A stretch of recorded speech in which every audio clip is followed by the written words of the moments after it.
നമ്മുടെ ഭൂമിയുടെ അവസാന കാലത്തെക്കുറിച്ച് ബൈബിളിൽ ഒരു വെളിപാടുണ്ടെന്ന് നിങ്ങൾക്കറിയാമോ?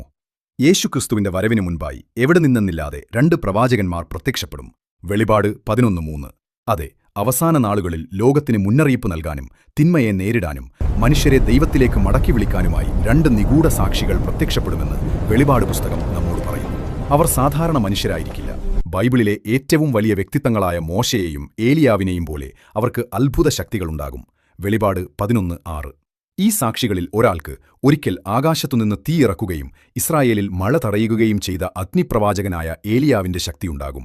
1 രാജാക്കന്മാർ 17:1. 1 രാജാക്കന്മാർ 18:36-38 വരെ. ഇന്നൊരാൾ പ്രകൃതിയെ നിയന്ത്രിക്കുന്നതും ഒരു ദൈവീക മുന്നറിയിപ്പായി ആകാശത്തുനിന്ന് തീ വിളിക്കുന്നതും സങ്കൽപ്പിച്ചു നോക്കൂ. ലോകം കലാപത്താലും അഴിമതിയാലും നിറഞ്ഞതാണെങ്കിലും ദൈവത്തിന്റെ ശക്തി തടയാനാവാത്തതാണെന്ന് ഇത് കാണിക്കുന്നു. മറ്റേ സാക്ഷി നിയമദാതാവും അത്ഭുത പ്രവർത്തകനും